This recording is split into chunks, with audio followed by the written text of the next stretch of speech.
Admiral Broadway Revue, brought to you by your Admiral dealer, the man to see for Admiral dual-temp refrigerators, Admiral electric ranges, Admiral radios, phonographs, and magic mirror television. It's the Admiral Broadway Revue. That's news.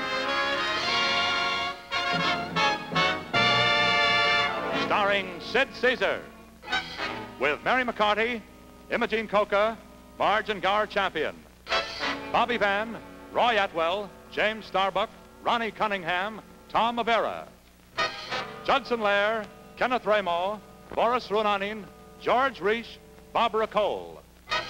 Produced and directed by Max Liebman. So ring up the curtain.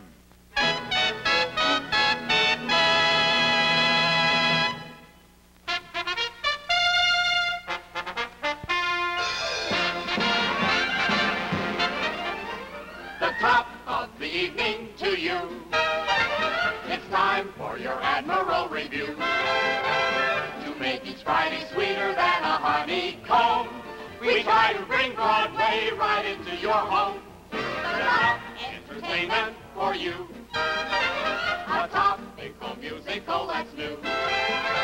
But just before we clear the floor and ring up the curtain, we like to be certain you know where to shop. An Admiral is wonderful, the cost is low, but the quality's always the top. The kind of magic radio phonograph, the modern Admiral electric range. Go out and treat your suite to a dual-temp refrigerator. You'll get a kiss in exchange. The top of the evening to you. And now it's time to present the first scene. So keep your eye on your Admiral screen.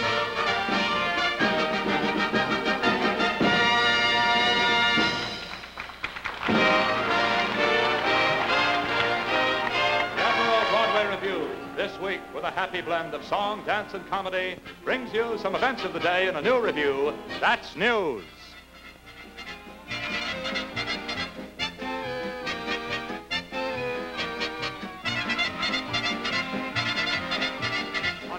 In New York on any night, you can treat yourself to a very curious sight. You'll see a lot of people who are dashing by, stopped before an electric sign with great big words that twinkle and shine, reading the news as it goes flashing by. They stand on 42nd and Broadway and read tomorrow's headlines today. And this is what the headlines say. Congressman assures the nation all will be done to ward off inflation blue. That's news. No Rex, California winter, Truman apes Calton born in his interview. That's news. Extra, extra, here's the latest flash. Extra, extra, here's the greatest flash. Extra, extra. This'll crush you. Winchell settles down in Russia. News from Denmark, France, Samoa, some of it good and some makes you blow off you. That's news. Extra, large, the final news. Senator, you've been in Washington since 1902. Tell me, do you think the White House should be painted blue? Well, young man, depends on our relations with Peru. That's news, the very latest news. Professor, as the Dean of English Diction, you should know, is the speech of the New Yorker good or bad or just so-so? Well, I ain't saying yes, and I ain't saying no. That's news, the very latest news. Miss Joan LaRue, your latest movie was divine. Now that you're in town, where do you stay? Where do you dine? Lackawanna 70569. That's news, the very latest news. It's plain to see this couple is a brand new bride and groom. You've seen the famous sights like Radio City, I presume. Why, certainly. In fact, I met my husband in Grant's tomb. That's news, the very latest news.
Ladies and gentlemen, we bring you Non-Entities in the News, a new and daring television feature, a stark documentary of life in America today, on land, on sea, and in the air, a panorama of the faces and voices of the most unimportant people of our time. In the wilds of northern Nebraska, the biggest moose ever shot down by man was shot down by a woman. Mrs. Gertrude Brigham Back Dead Biddlehop has bagged the biggest moose in history. And now, we're going to have an interview with this daring, dauntless huntress. And, well, here she is. Why, Mrs. Biddlehop, what a moose. Oh, where is it? Where is it? Where's what? The mouse. No, I said moose. Oh, moose. Oh. Yeah. He's rather attractive, isn't he? Well, I understand you bagged him. Oh, yes, what's his name? Oh, He just doesn't- attractive. Just attractive, oh, yes. I understand you bagged him all by yourself, and I want you to tell us all about it. Well, it is a rather interesting story. Do you mind holding him terribly? Of course not. One morning, I got up quite early.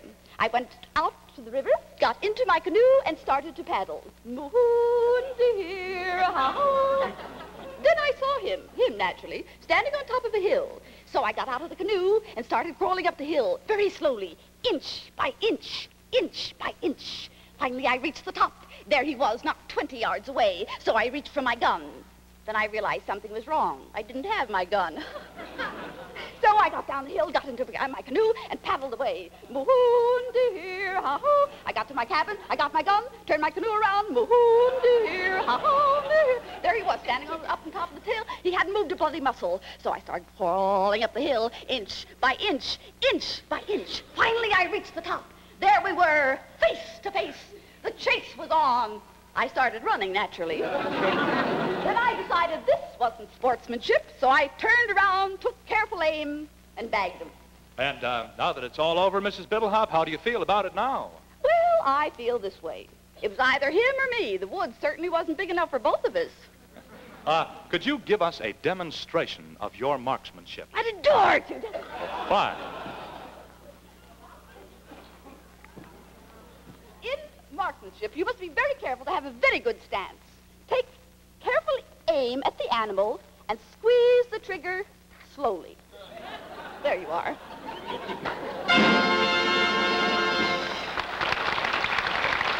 Thank you, Imogene Coca. One of the most original contests of all time was held at the county fair in Low Barometer, Maine. 40 men and women competed in this unique race to see who could freeze the most homemade ice cream in the shortest possible time. And now, we're going to meet the winner of this ice cream freezing contest, Mrs. Blue Blue.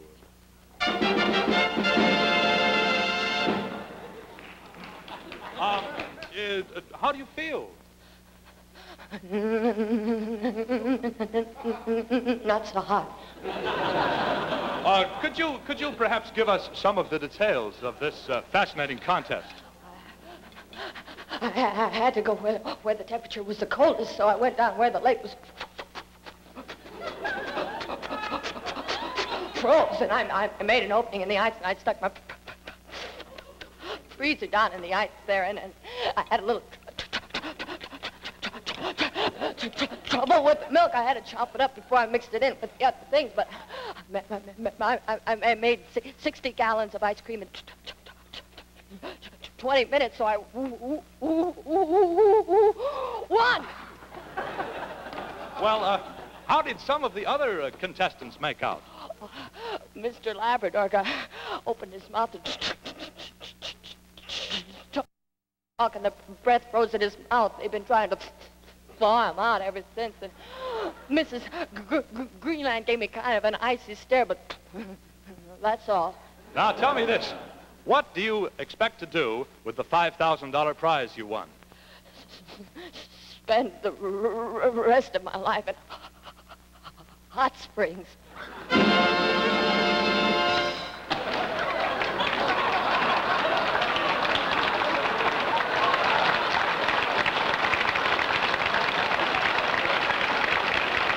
Thank you for the icicle, Mary McCarty. Now, Non-Entities in the News has a rare treat for you. An expedition to wildest Africa has found a boy living in the jungle who was raised by animals. This boy is here we want to ask him some questions. We want you to meet Gong Gong.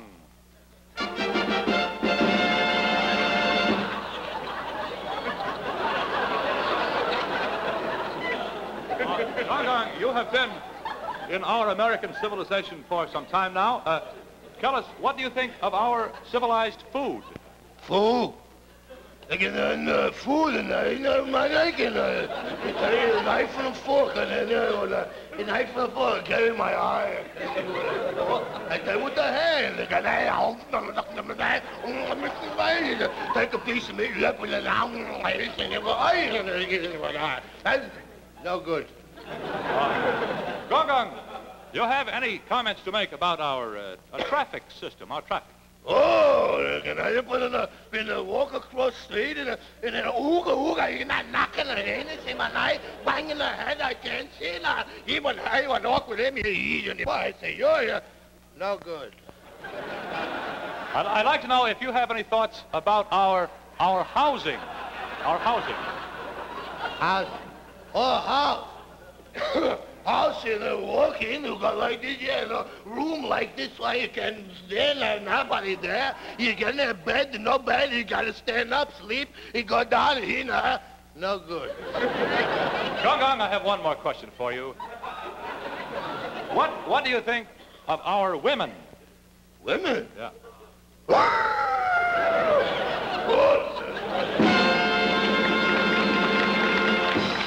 Thank you, Sid Caesar. Tune in again next week for more non-entities in the news. And now, Admiral's Broadway Revue takes great pleasure in presenting Bobby Van with his impression of a kid playing his favorite record on a jukebox.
gentlemen, classical ballet has become a very popular form of entertainment in this country, and we feel that the Admiral Broadway Revue would be incomplete without one. However, we have our own ideas on the subject, as you will see demonstrated by James Starbuck and Imogene Coca in the ballet entitled The Gazebo and the Nymph.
this way. The Tango Palace Dance Hall is only one flight up, where 100 beautiful hostesses are waiting to dance with you to the heavenly music of Melancholy Mo and his 10 dismal friends. Yes, sir, 100 beautiful girls. They do the rumba, the samba, the Virginia reel, the sailor's hornpipe, the best little dancing girls in all the world. One flight up, the Tango Palace Dance Hall. No cover, no minimum, only 10 cents a dance.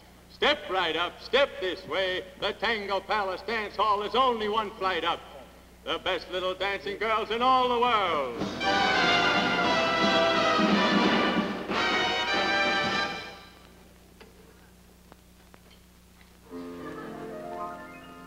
10 cents a dance, that's all that they pay me.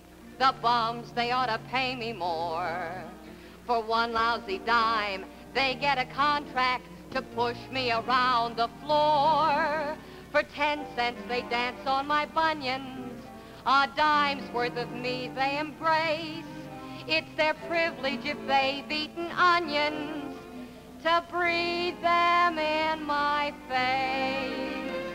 They seem to forget that I am a lady. Why slug 'em when they try romance? I'll show you exactly what happens. Come on, big boy, it's 10 cents a dance. Hello, honey, how are you? You living? You look at your pinhead, you look great. Hello, kiddo, how are you? You got a ticket? Ooh, ain't you the jazzy one? Hey, big time. Don't you take the cigar out of your mouth when you're dancing with a lady? What are you smoking, old rehearsal clothes? No, honey, that ain't the floor, it's rough. That's my feet you're dancing on. Yeah. Listen, if I did put them where they belong, you wouldn't be able to sit down for a week. Wait a minute. You get an encore. That's it. Next.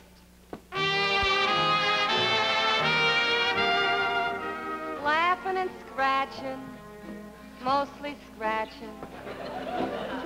Hello, honey, how are you? How did you get here, by cab or cage? You got a ticket? That's Peaches.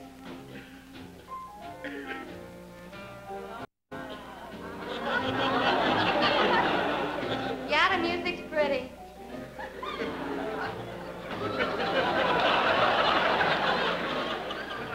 Yeah, the ballroom's pretty, too. Yeah, I think I'm very pretty. Oh, hello, Maisie. How are you? Hello, kid. What'd you say? She's always got a good word for everybody. What do you think I'm doing? I'm working the hard way. Shouldn't happen to a dog what's happening to me. A large dog. A small one could never take it. Huh? Yeah, I was here 5 years ago. Yeah. You got a memory like an elephant, ain't you? Ha! You got feet like one, too. What? You want a date after I get through working? Great, we'll go someplace and open up a gas jet. Wait a minute, you get an encore. That's it. Next. And that's how it goes, over and over. But fortune has thrown me a glance. Why, the union is raising our prices. Come on, big boy, it's 2 bits a dime.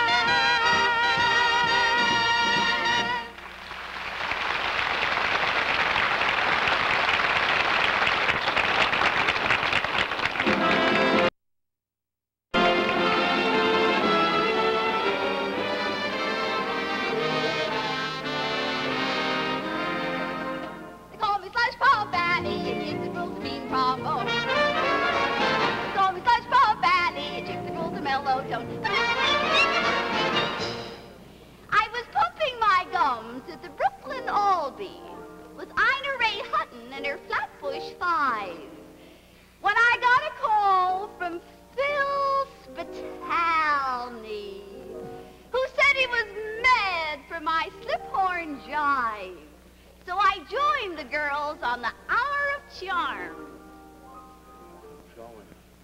got me going and coming.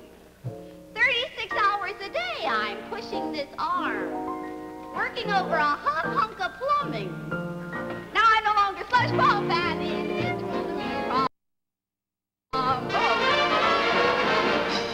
for according to the maestro's plans, he changed my name to La Simone. La Simone and her happy trombone, they call me. There's also Madge and her magic tuba. Olive and her enchanted bassoon. And Pearl and her syncopated sack butts. We're all members of the Irish Germ. Germ, they call it. 25 musically arrested girls. And men, do you know what? We've just thousands of men, but Mr. Spitali says, we must be vigilant, our answer must be nay. All I got from the hour of charm is a pain in the neck and a crick in the arm. I'll tell them they can lump it. I'm gonna get a trumpet, 'cause they can't be vigilant anymore.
Why must I keep giving good advice to worried wives whose husbands go astray, and vice versa?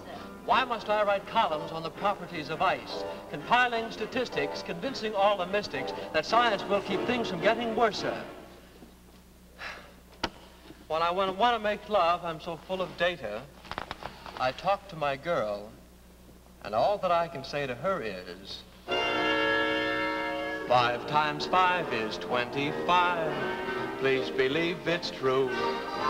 Sun sets west by every test, and I'm in love with you. When you smile, it's summertime. Q comes after P. Boston's the capital of Massachusetts, and you're the girl for me. There are stacks and stacks of facts that I can prove by the almanacs. For instance, you have eyes like April skies. 1 + 1 are 2. Robert Bounce's world is round. All that counts is you've been found. 16 ounces make a pound, and I love you.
Today's column of scientific facts.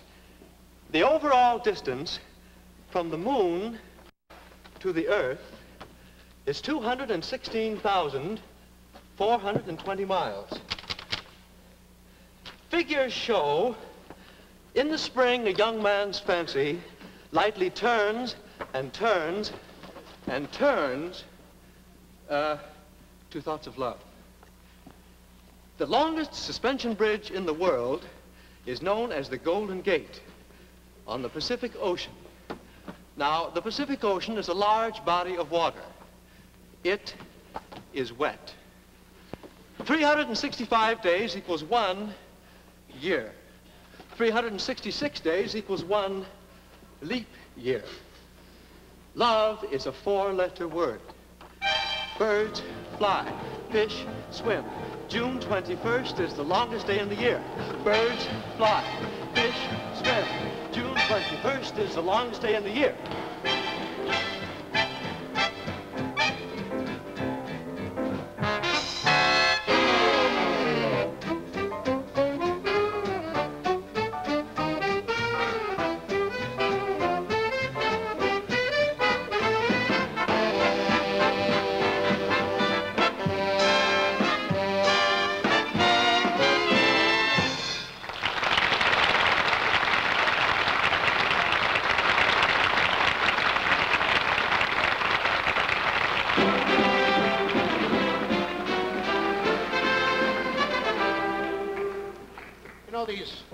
Movies today, moving pictures, they're all the same. Show you one of me, especially these airplane pictures. Look, you come into the theater, you sit down, and the first thing you hear is the music. Then way, way, way back in the screen, you see a little speck. It's an airplane, and it gets bigger and bigger and bigger and bigger and bigger and bigger and bigger and bigger, and finally it swoops up. And on the bottom of the wings is the title, Wings Over Bombenschüssel. We fade into a scene in Colonel Brack's office. Well, Colonel Brack is making a speech to his men. Gentlemen, we are here to pick a volunteer for a one-man bombing of Bombenschüssel. Then we see camera close-ups of different faces. Grim. Determined, let me at him, I'll kill him, I'll murder him, I'll get him, revengeful. Nervous. The nervous one we just saw is that of a kid. He's a young fella just joined up. He's about 11 years old. He's a major. Finally, the whole thing is left up to the two aces of the squadron, Bill and Smiling Jim. But the colonel wishes them all good luck. Good luck, my boy. Good luck, my boy. Get up there, go to the get off the night, and you go up and fight. I'll stay here. Good luck, my boy. Good luck, Major. You're a grand little boy.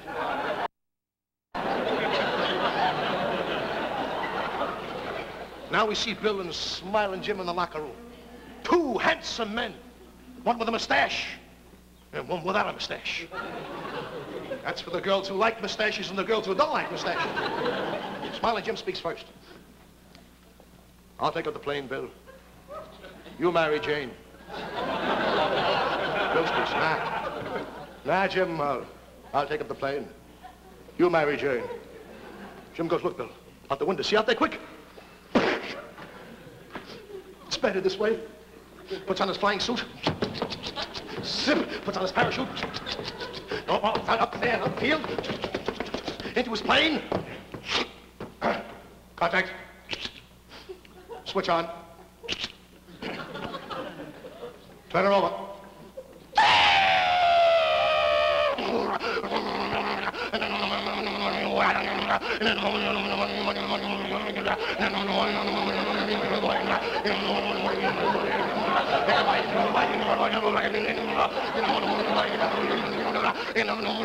It's a very simple plane. Anybody can fly it.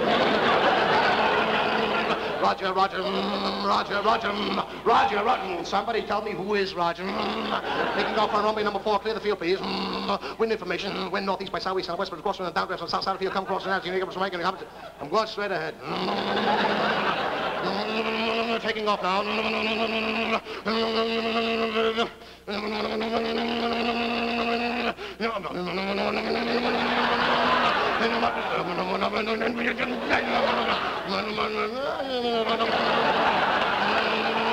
Taking off.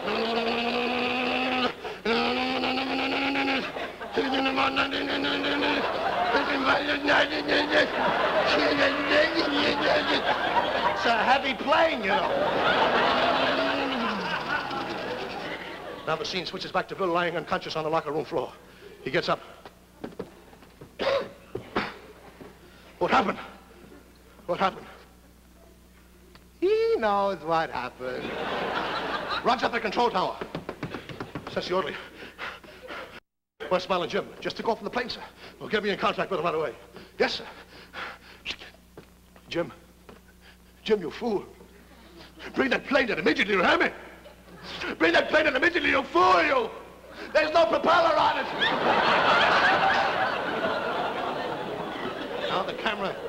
Now the camera stays with Jim as he flies on to Bommenschissel. He's always looking down. Always looking down. Never looks up, because that's where the Germans are. Finally, we see the Germans fight with them. The German planes always look so horrible.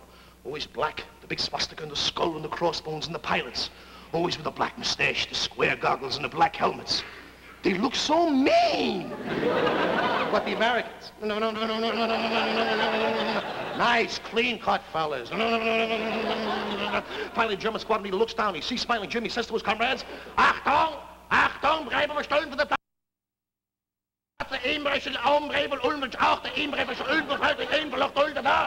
Let's go for the Fuhrer.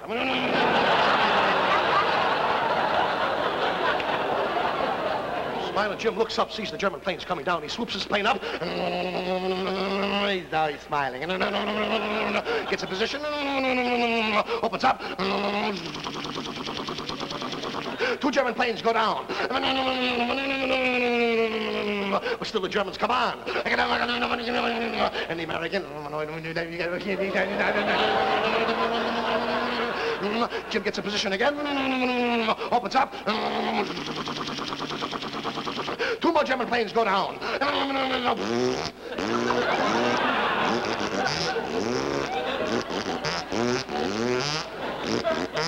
He's in trouble.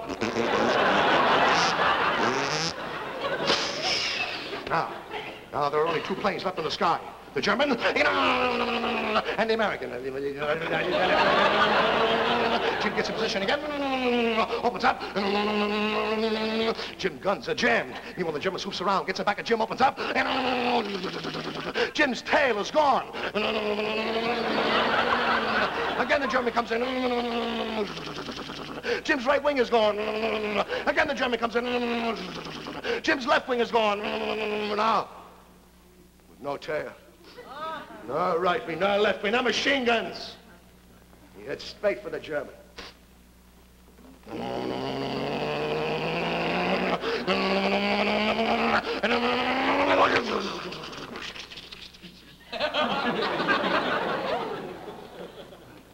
Now Jim is alone in the sky.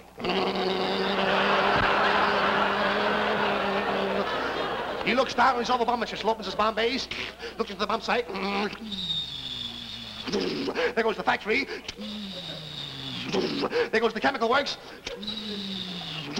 There goes the ammunition dump. 5 o'clock, Jim goes home.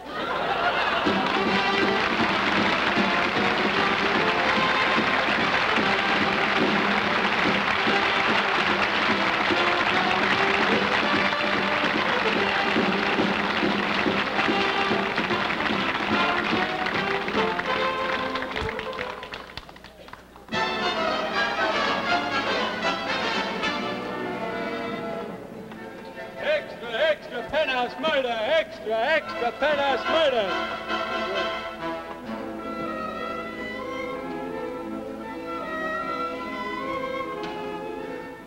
Another murder in a penthouse. Another tragic front page crime. Another killing. And just in time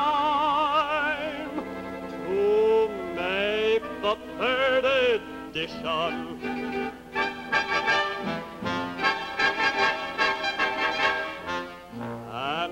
the picture of the husband. And this must be the lovely wife, and to complete the eternal triangle, the lover who paid with his life. Another killing in a penthouse, and when the tragic deed is done, another story, the page one.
Order in the court!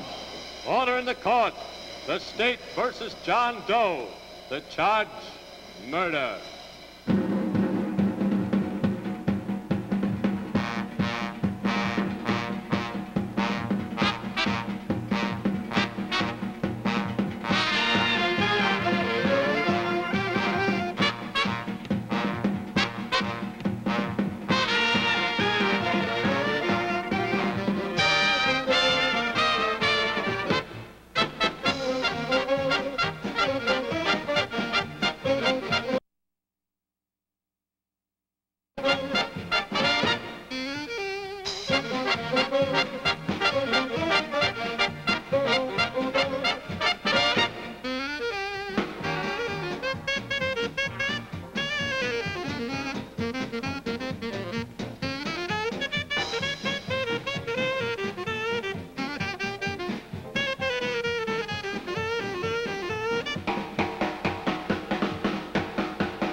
of the cast. I'd like to meet Miss Imogene Coca,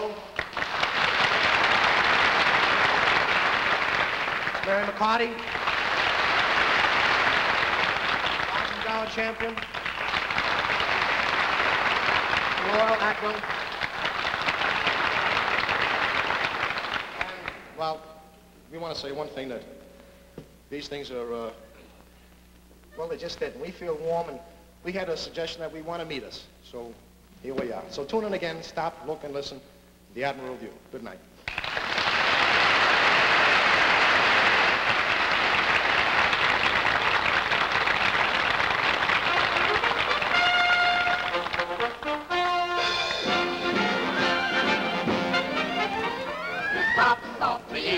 For you. The clock tells us that we're nearly through. We hope we made a little bit of Broadway soon. Right over the footlights and into your room. Your Admiral dealer extends a fond invitation to his friends. Be back again next Friday when it's Admiral showtime. We'll whip up in no time a brand new review. Till then, goodbye, and your goodbye is Admiral. Oh, the top of the evening to you.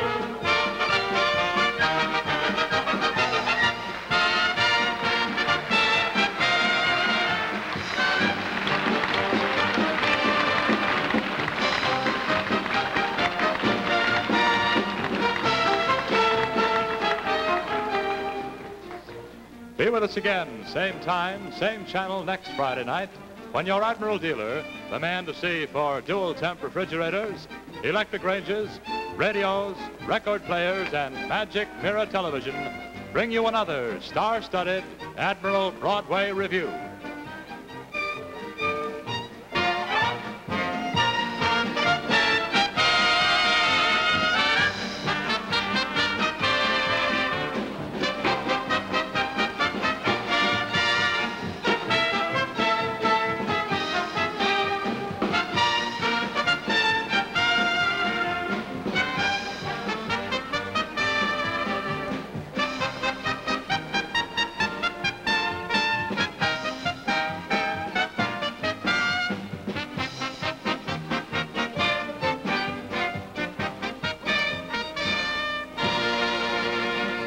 The Admiral Broadway Revue was written by Mel Tolkien, Lucille Callan, and Max Liebman. Choreography by James Starbuck. Settings by Frederick Fox. Costumes by Paul Dupont. Orchestra conducted by Charles Sanford. Orchestra arrangements by Don Walker. Vocal arrangements by Ray Carter. The Admiral Broadway Revue was produced and directed by Max Liebman.